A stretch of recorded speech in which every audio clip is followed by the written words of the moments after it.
Around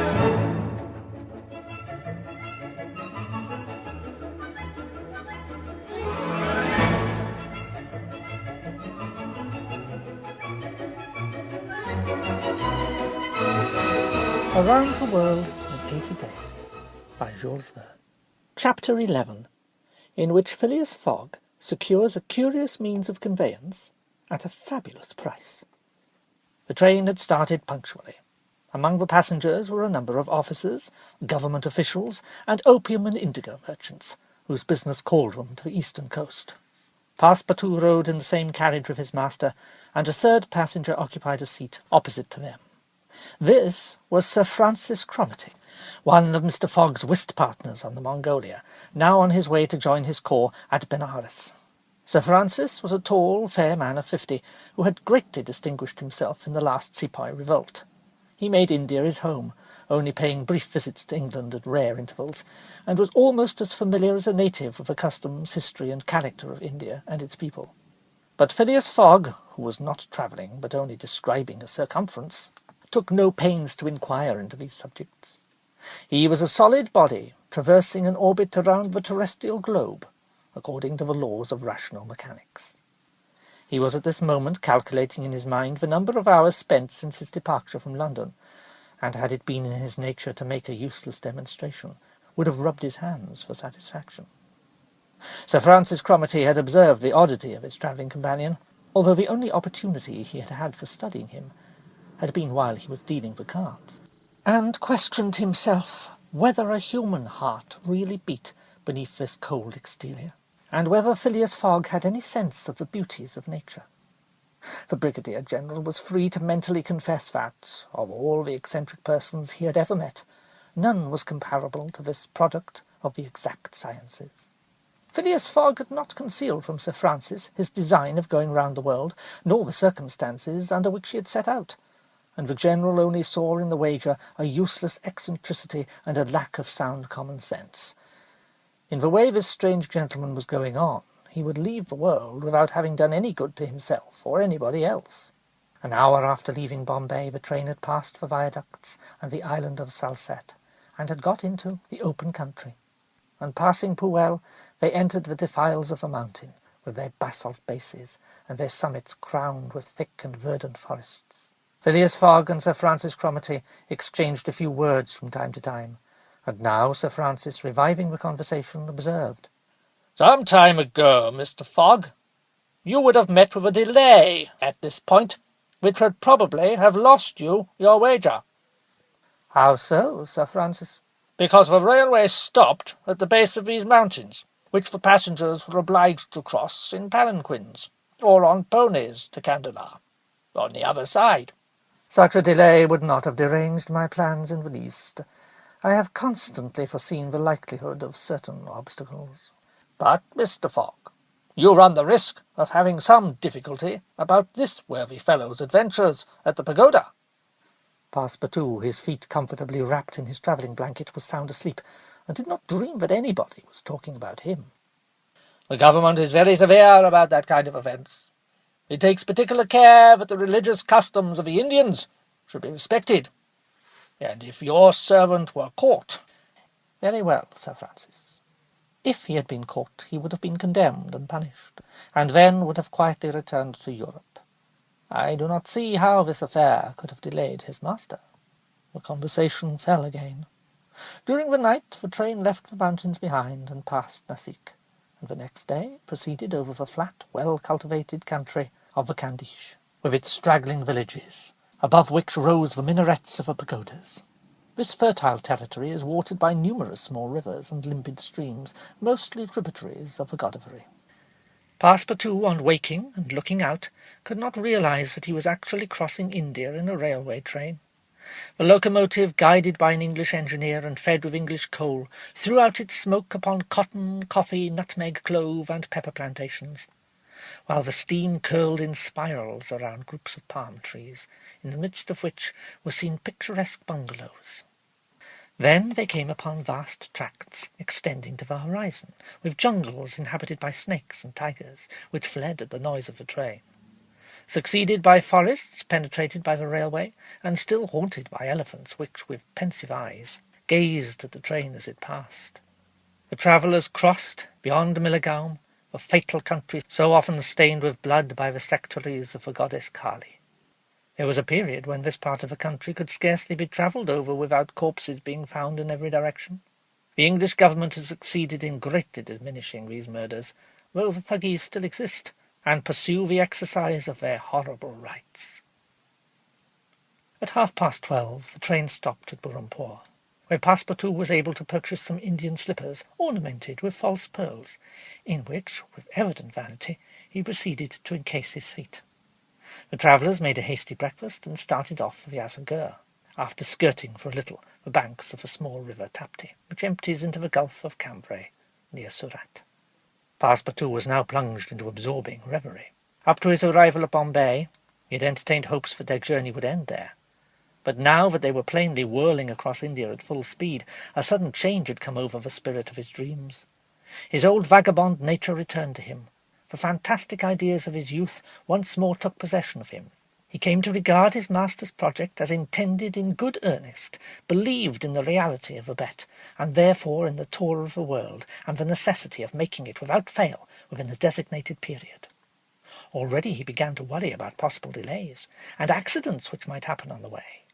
He recognized himself as being personally interested in the wager, and trembled at the thought that he might have been the means of losing it by his unpardonable folly of the night before.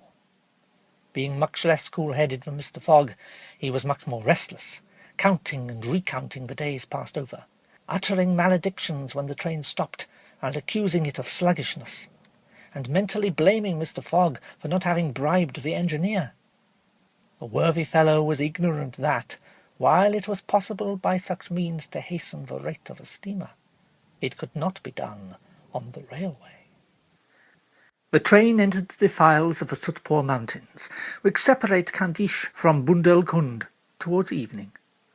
The next day Sir Francis Cromarty asked Passepartout what time it was, to which, on consulting his watch, he replied that it was 3 in the morning. This famous timepiece always regulated on the Greenwich meridian, which was now some 77 degrees westward, was at least 4 hours slow. Sir Francis corrected Passepartout's time, whereupon the latter made the same remark that he had done to Fix, and upon the general insisting that the watch should be regulated in each new meridian, since he was constantly going eastward, that is, in the face of the sun, and therefore the days were shorter by 4 minutes for each degree gone over, Passepartout obstinately refused to alter his watch, which he kept at London time. It was an innocent delusion which could harm no one. The train stopped at 8 o'clock, in the midst of a glade some 15 miles beyond Rothal, where there were several bungalows and workmen's cabins. The conductor, passing along the carriages, shouted, "Passengers will get out here!"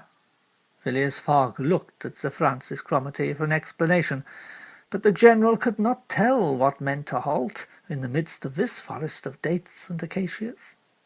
Passepartout, not less surprised, rushed out, and speedily returned, crying, "Monsieur, no more railway!"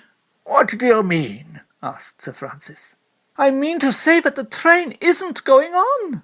The general at once stepped out, while Phileas Fogg calmly followed him, and they proceeded together to the conductor.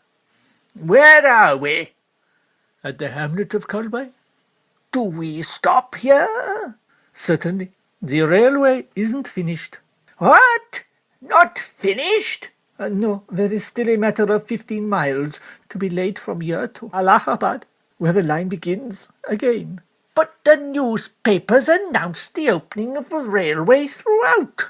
"What would you have, officer? The papers were mistaken." "Yet you sell tickets from Bombay to Calcutta." "No doubt, but the passengers know that they must provide means of transportation for themselves from Colby to Allahabad." Sir Francis was furious. Passepartout would willingly have knocked the conductor down, and did not dare to look at his master. "Sir Francis, we will, if you please, look about for some means of conveyance to Allahabad." "Mr. Fogg, this is a delay greatly to your disadvantage. No, Sir Francis, it was foreseen. What? You knew that the way... Not at all. But I knew that some obstacle or other would sooner or later arise on my route. Nothing, therefore, is lost. I have 2 days which I have already gained. To sacrifice? A steamer leaves Calcutta for Hong Kong at noon on the 25th. This is the 22nd, and we shall reach Calcutta in time. There was nothing to say to so confident a response. It was but too true that the railway came to a termination at this point.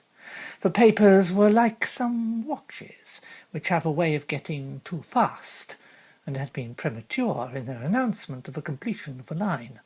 The greater part of the travellers were aware of this interruption, and leaving the train they began to engage such vehicles as the village could provide, such as wagons drawn by zebus, carriages that looked like preambulating pagodas, palanquins, ponies, and what not. Mr. Fogg and Sir Francis Cromarty, after searching the village from end to end, came back without having found anything. "I shall go afoot," said Phileas Fogg. Passepartout, who had now rejoined his master, made a wry grimace as he thought of his magnificent but too frail Indian shoes. Happily he too had been looking about him, and after a moment's hesitation said, Monsieur, "I think I have found a means of conveyance." "What?" "An elephant that belongs to an Indian who lives but 100 steps from here." let us go and see the elephant. They soon reached a small hut, near which, enclosed within some high palings, was the animal in question. An Indian came out of the hut, and at their request conducted them to the enclosure. The elephant, which its owner had reared, not for a beast of burden, but for warlike purposes, was half domesticated. The Indian had already begun, by often irritating him and feeding him every 3 months on sugar and butter, to impart to him a ferocity not in his nature, this method being often employed by those who train the Indian elephants for battle. Happily, however, for Mr. Fogg, the animal's instruction in this direction had not gone far, and the elephant still preserved his natural gentleness. Kyone, for that was the name of the beast, could doubtless travel rapidly for a long time, and in default of any other means of conveyance, Mr. Fogg resolved to hire him. But elephants are far from cheap in India, where they are becoming scarce. The males, which alone are suitable for circus shows, are much sought, especially as but few of them are domesticated. When, therefore, Mr. Fogg proposed to the Indian to hire Kyone, he refused point blank. Mr. Fogg persisted, offering the excessive sum of £10 an hour for the loan, refused £20, refused also £40, still refused. Passepartout jumped at each advance, but the Indian declined to be tempted. Yet the offer was an alluring one, for supposing it took the elephant 15 hours to reach Allahabad, his owner would receive no less than £600 sterling. Phileas Fogg, without getting in the least flurried, then proposed to purchase the animal outright, and at first offered £1,000 for him. The Indian, perhaps thinking he was going to make a great bargain, still refused. Sir Francis Cromarty took Mr. Fogg aside, and begged him to reflect before he went any further, to which that gentleman replied that he was not in the habit of acting rashly, that a bet of £20,000 was at stake, that the elephant was absolutely necessary to him, and that he would secure him if he had to pay 20 times his value. Returning to the Indian, whose small sharp eyes, glistening with avarice, betrayed that with him it was only a question of how great a price he could obtain, Mr. Fogg offered first 1,200, then 1,500, 1,800, £2,000. Passepartout, usually so rubicund, was fairly white with suspense. At £2,000 the Indian yielded. "What a price, good heavens, for an elephant!" It only remained to find a guide, which was comparatively easy. A young Parsee with an intelligent face offered his services, which Mr. Fogg accepted, promising so generous a reward as to materially stimulate his zeal. The elephant was led out and equipped. The Parsee, who was an accomplished elephant driver, covered his back with a sort of saddle-cloth, and attached to each of his flanks some curiously uncomfortable howdahs. Phileas Fogg paid the Indian with some banknotes which he extracted from a famous carpet bag, a procedure that seemed to deprive poor Passepartout of his vitals. Then he offered to carry Sir Francis to Allahabad, which the brigadier gratefully accepted, as one traveller the more would not be likely to fatigue the gigantic beast. Provisions were purchased at Colby, and while Sir Francis and Mr. Fogg took the howdahs on either side, Passepartout got astride the saddle-cloth between them. The Parsee perched himself on the elephant's neck, and at 9 o'clock they set out from the village, the animal marching off through the dense forest of palms by the shortest cut. End of chapter 11.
Around the World in 80 Days by Jules Verne.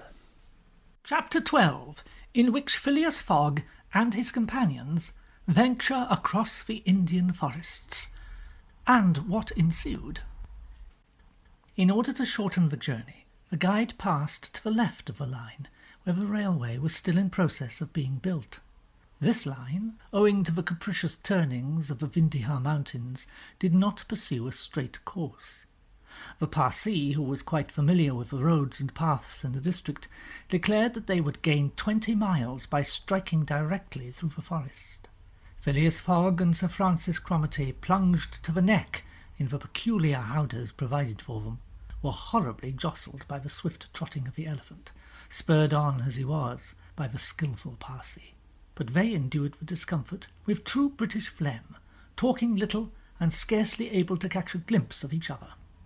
As for Passepartout, who was mounted on the beast's back and received the direct force of each concussion as he trod along, he was very careful, in accordance with his master's advice, to keep his tongue from between his teeth, as it would otherwise have been bitten off short. The worthy fellow bounced from the elephant's neck to his rump, and vaulted like a clown on a springboard, yet he laughed in the midst of his bouncing, and from time to time took a piece of sugar out of his pocket and inserted it in Chioni's trunk, who received it without in the least slackening his regular trot. After 2 hours the guide stopped the elephant and gave him an hour for rest, during which Chioni, after quenching his thirst at a neighbouring spring, set to devouring the branches and shrubs around them.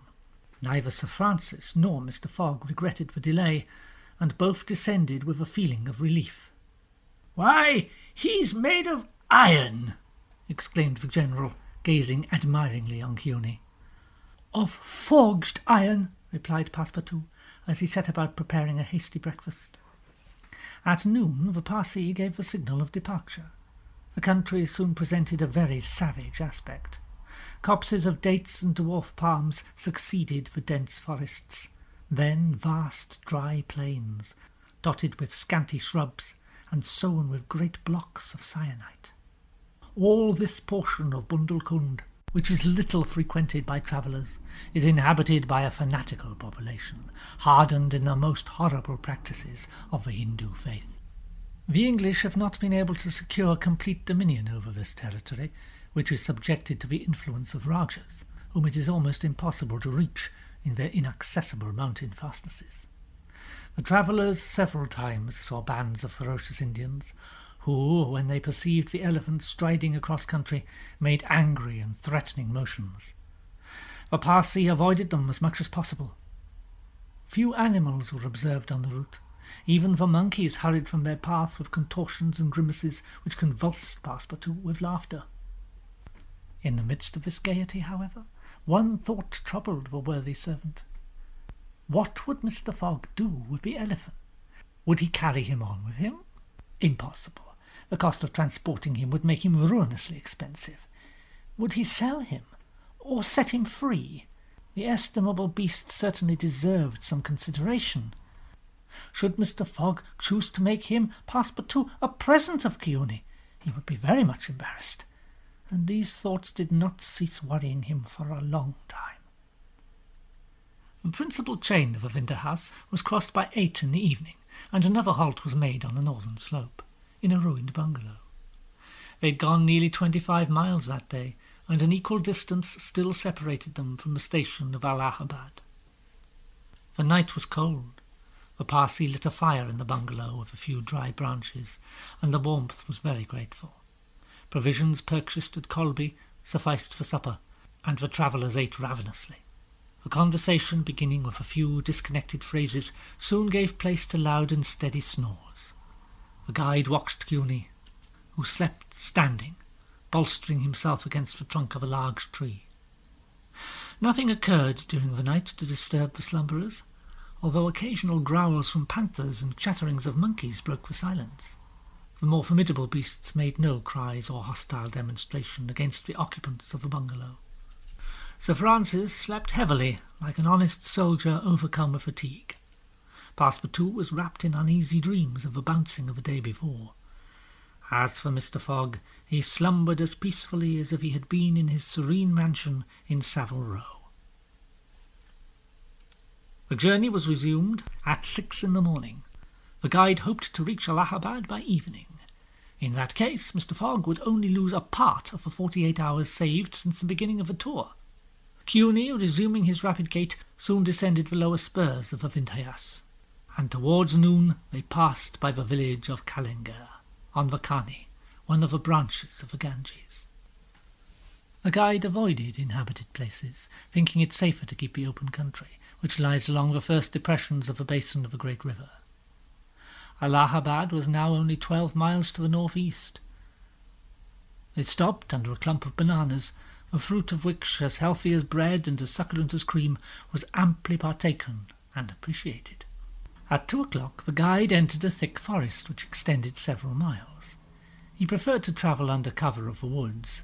They had not as yet had any unpleasant encounters, and the journey seemed on the point of being successfully accomplished, when the elephant, becoming restless, suddenly stopped. It was then 4 o'clock. "What's the matter?" "I don't know, officer." The Parsi was listening attentively to a murmur which was coming through the thick branches. It soon became more distinct. It now seemed like a distant concert of human voices, accompanied by brass instruments. Passepartout was all eyes and ears. Mr. Fogg patiently waited without a word. The Parsi jumped to the ground, fastened the elephant to a tree, and plunged into the thicket. He soon returned. "A procession of Brahmins is coming this way. We must prevent their seeing us if possible." The guide unloosed the elephant and led them into a thicket, at the same time asking the travellers not to stir. He held himself ready to bestride the animal at a moment's notice, should flight become necessary. But he evidently thought that the procession of the faithful would pass without perceiving them amid the thick foliage, in which they were wholly concealed. The discordant tones of the voices and instruments drew nearer, and now droning songs mingled with the sound of the tambourines and cymbals. The head of the procession soon appeared beneath the trees, 100 paces away, and the strange figures who performed the religious ceremony were easily distinguished through the branches. First came the priests, with mitres on their heads, and clothed in long lace robes.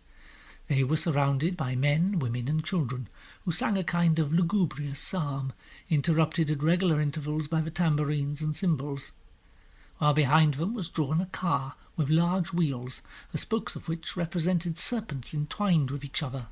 Upon the car, which was drawn by 4 richly caparisoned zebus, stood a hideous statue with 4 arms, the body coloured a dull red, with haggard eyes, dishevelled hair, protruding tongue, and lips tinted with beetle. It stood upright upon the figure of a prostrate and headless giant. Sir Francis, recognizing the statue, whispered, "The goddess Kali, the goddess of love and death." "Of death, perhaps, but of love, that never." The Parsi made a motion to keep silence. A group making a wild ado round the statue. These were striped with ochre and covered with cuts whence their blood issued drop by drop. Stupid fanatics who in the great Indian ceremonies still throw themselves under the wheels of Juggernaut. Some Brahmins clad in all the sumptuousness of Oriental apparel and leading a woman who faltered at every step, followed. This woman was young and as fair as a European. Her head and neck, shoulders, ears, arms, hands, and toes were loaded down with jewels and gems, with bracelets, earrings, and rings, while a tunic bordered with gold and covered with a light muslin robe betrayed the outline of her form. The guards who followed the young woman presented a violent contrast to her, armed as they were with naked sabres hung at their waists, and long damascened pistols, and bearing a corpse on a palanquin. It was the body of an old man, gorgeously arrayed in the habiliments of a Rajah, wearing, as in life, a turban embroidered with pearls, a robe of tissue of silk and gold, a scarf of cashmere sewed with diamonds, and the magnificent weapons of a Hindu prince. Next came the musicians and a rear guard of capering fakirs, whose cries sometimes drowned the noise of the instruments. These closed the procession. Sir Francis watched the procession with a sad countenance. Turning to his guide, said, "A sooty." The Parsi nodded and put his finger to his lips. The procession slowly wound round under the trees, and soon its last ranks disappeared in the depths of the woods. The songs gradually died away. Occasionally cries were heard in the distance, until at last all was silence again. Phileas Fogg had heard what Sir Francis said, and, as soon as the procession had disappeared, asked, "What is a sooty?" "A sooty? It is a human sacrifice, but a voluntary one. The woman you have just seen will be burned tomorrow at the dawn of day." "Oh, the scoundrels!" "And the corpse?" "Is that of the prince, her husband," said their guide, "an independent Rajah of Bundelkund." "Is it possible that these barbarous customs still exist in India, and that the English have been unable to put a stop to them?" "These sacrifices do not occur in the larger portion of India, but we have no power over these savage territories, and especially here in Bundelkund. The whole district north of the Vindhyas is the theatre of incessant murders and pillage." "The poor wretch, to be burned alive!" "Yes, burned alive. And if she were not, you cannot conceive what treatment she would be obliged to submit to from her relatives. They would shave off her hair, feed her on a scanty allowance of rice, treat her with contempt. She would be looked upon as an unclean creature, and would die in some corner like a scurvy dog. The prospect of so frightful an existence drives these poor creatures to the sacrifice, much more than love or religious fanaticism. Sometimes, however, the sacrifice is really voluntary, and it requires the active interference of the government to prevent it. Several years ago, when I was living at Bombay, a young widow asked permission of the governor to be burned along with her husband's body, but as you may imagine, he refused. The woman left the town, took refuge with an independent Rajah, and there carried out her self-devoted purpose." The guide shook his head several times. "The sacrifice which will take place tomorrow at dawn is not a voluntary one." "How do you know?" "Everybody knows about this affair in Bundelkund." "But the wretched creature did not seem to be making any resistance." "That was because they had intoxicated her with fumes of hemp and opium." "But where are they taking her, then?" "To the pagoda of Pillaji, 2 miles from here. She will pass the night there." "And the sacrifice will take place?" "Tomorrow, at the first light of dawn." The guide now led the elephant out of the thicket and leapt upon his neck. Just at the moment that he was about to urge Cuny forward with a peculiar whistle, Mr. Fogg stopped him, and turning to Sir Francis, said, Suppose we save this woman. Save a woman, Mr. Fogg? I have yet 12 hours to spare. I can devote them to that. Why, you are a man of heart. Sometimes, when I have the time. End of chapter 12.